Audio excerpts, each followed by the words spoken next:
اور حافظ ابن قیم رحمہ اللہ نے رزق میں رکاوٹ کے بھی 4 اسباب بیان فرمائے ہیں، وہ بھی میں مختصراً عرض کر دیتا ہوں۔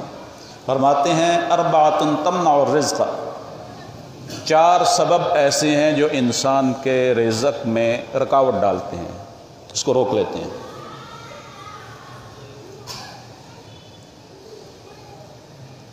رزق ملتا بھی ہے تو برکت نہیں ہے، لاکھوں کماتا ہے اور میں مر گیا کرتا رہتا ہے، برکت نہیں ہوتی۔ اور جن کو شکر اور صبر کی توفیق اللہ دیتا ہے وہ 4 اسباب اختیار کرتے ہیں جو پہلے میں نے بیان کیے، وہ تھوڑی کمائی پر بھی خوش رہتے ہیں، ان کی زندگی خوشی کے ساتھ خوشحالی کے ساتھ گزرتی ہے۔ تو حافظ ابن قیم رحمہ اللہ فرماتے ہیں کہ رزق کو روکنے کے، منع کرنے کے بھی 4 اسباب ہیں۔ پہلا سبب ان میں سے وہ فرماتے ہیں نوم الصبیحۃ، صبح کے وقت سو جانا۔ یہ صبح کا وقت جو ہے یہ بڑا ہی بابرکت وقت ہوتا ہے، فجر کی نماز کے بعد یہ بڑا بابرکت وقت ہے، لیکن مسلمانوں نے اس میں بہت ترمیم اور تغیر کر دیا ہے۔ آج جو بابرکت وقت ہوتا ہے اس وقت ہماری تمام مارکیٹیں بند رہتی ہیں، مارکیٹیں 11 بجے کھلیں گی، جا کر 12 بجے کھلیں گی، 1 بجے 2 بجے اپنے اپنے حساب سے۔ وہ سارا صبح کا جو مبارک وقت ہے ہم خود ضائع کر دیتے ہیں۔ یہ صبح کا وقت جو ہے اس کے بارے میں جناب رسول اللہ صلی اللہ علیہ وسلم نے دعا فرمائی ہے، اور خاص اپنی امت کے لیے فرمائی ہے۔ ترمذی شریف میں موجود ہے، حضور نبی اکرم صلی اللہ علیہ وسلم کی امت کے حق میں یہ دعا، اللہم بارک لامتی فی بکورہا، اے اللہ میری امت کے لیے اس کے صبح کے وقت میں برکت عطا فرما۔ صبح کے وقت جو تجارت کرتے ہیں، جو کام کرتے ہیں، اس میں حضور نبی اکرم صلی اللہ علیہ وسلم کی دعا شامل ہوتی ہے ساتھ، اور جہاں آپ کی دعا شامل ہو اس میں کتنی برکت ہو سکتی ہے اس کا کوئی آدمی اندازہ نہیں لگا سکتا، لیکن ہم خود اس برکت کو سے محروم ہیں۔ ہم اس وقت آج کل رات کو دیر سے سونے کا اور صبح دیر سے اٹھنے کا معمولات امت کے اندر یہ شائع ہو گیا ہے، تو یہ رزق میں رکاوٹ کا سبب ہوتا ہے۔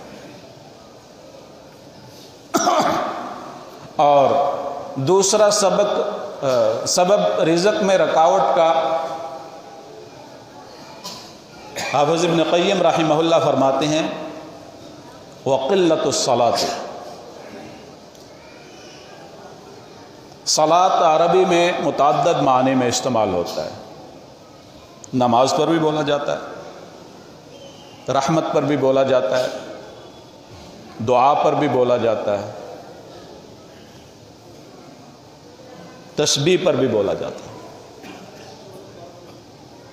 تو صلاۃ کی قلت ہے، نوافل نہیں پڑھتا، حضور نبی اکرم صلی اللہ علیہ وسلم پر درود شریف نہیں پڑھتا، تسبیح و تحلیل نہیں کرتا، استغفار نہیں کرتا، یہ سارے معنی اس کے اندر آ جاتے ہیں، اس کے ساتھ رزق جو ہے وہ کم ہوتا ہے۔ قلت الصلاۃ، رحمت خدا سے طلب نہیں کرتا، رزق میں کمی ہوتی ہے، تنگی ہوتی ہے، رک جاتا ہے۔ اور تیسرا سبب حافظ ابن قیم رحمہ اللہ یہ فرماتے ہیں والکسل، سستی۔ تو میں نے پہلے بتایا کہ انسانوں کے لیے چستی چاہیے، اس کے لیے کوشش کرنی ہے رزق کو طلب کرنے کے لیے۔ اگر اس کے اندر سستی ہوگی، بیٹھا ہے مارکیٹ میں نہیں جاتا، منڈی میں نہیں جاتا، اپنی ملازمت میں نہیں جاتا، اور جو ڈیوٹی ہے اس کو پورا نہیں کرتا ہے، سستی ہے۔ حضور نبی اکرم صلی اللہ علیہ وسلم نے سستی سے پناہ مانگی ہے اللہ کی۔ آپ نے امت کو یہ دعا سکھلائی ہے، خود مانگی ہے، اللہم انی اعوذ بک من الکسل والعجز والجبن والبخل۔ اے اللہ میں تیری پناہ میں آتا ہوں سستی سے، بزدلی سے، عاجزی سے۔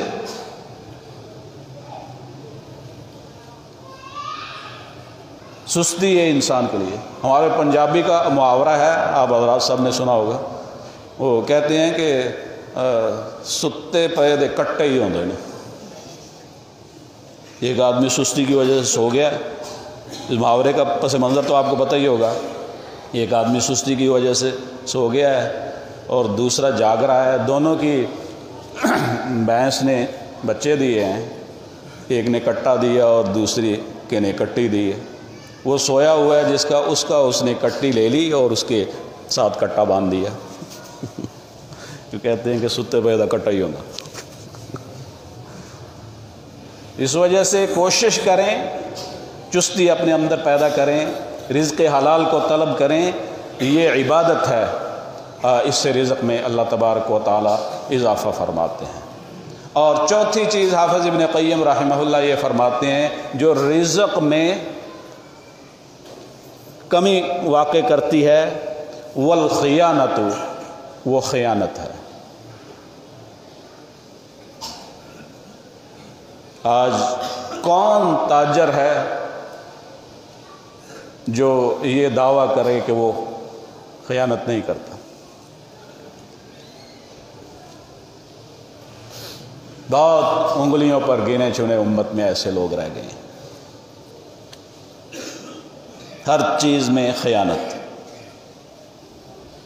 پورا پیسہ لیں گے، قیمت پوری لیں گے، خیانت کریں گے۔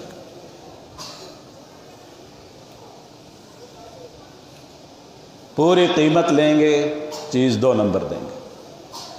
پوری قیمت لیں گے، دوائی 2 نمبر دیں گے۔ پوری قیمت دیں گے، کپڑا 2 نمبر دیں گے، برتن 2 نمبر دیں گے۔ تو ہم خود اپنے رزق کے اندر، تو جو آدمی دوسرے کے ساتھ خیانت کر کے ناجائز، وہی حلال رزق اگر یہ کماتا تو اس کے لیے برکت ہوتی، جائز نفع رکھتا، رزق میں اضافہ تھا۔ اس نے دوسرے کو دھوکہ دیا، اس کی نحوست اس پر پڑی، اس نے تو دے دیا۔ قسمیں اٹھاتے ہیں اس پر، نہیں ہم نے اتنے کا ہی خریدا۔ حضور نبی اکرم صلی اللہ علیہ وسلم نے فرمایا کہ 3 قسم کے آدمی ایسے ہیں، قیامت والے دن اللہ تبارک و تعالیٰ ان کی طرف دیکھے گا بھی نہیں اور نہ ان کے ساتھ کلام کرے گا۔ ان میں سے ایک منان ہے، احسان جتلانے والا، دوسرا یہ شلوار اور تہبند پتلون یہ ٹخنوں سے نیچے لٹکانے والا، اور تیسرا میرے موضوع سے متعلق ہے، وہ جناب رسول اللہ صلی اللہ علیہ وسلم فرمایا، وہ تاجر جو اپنے سودے کو جھوٹی قسم اٹھا کر جو ہے فروخت کرتا ہے۔ ایک مسلمان تو اس پر اعتماد کرے گا، وہ خدا کی قسم اٹھا رہا ہے کہ مجھے اتنے کا ہی خریدا ہے اور اتنے کا ہی، وہ تو اعتماد کر کے خریدے گا۔ اس کے ساتھ خیانت ہوئی اور اس کے ساتھ رزق کے اندر کبھی اضافہ نہیں ہو سکتا۔ اللہ تبارک و تعالی ہم سب کو ان باتوں پر عمل کرنے کی توفیق نصیب فرمائے، رزق کے بڑھانے کے اسباب اختیار کرنے کی توفیق نصیب فرمائے، اور رزق میں رکاوٹ سے جو اسباب بنتے ہیں ان سے بچنے کی توفیق نصیب فرمائے۔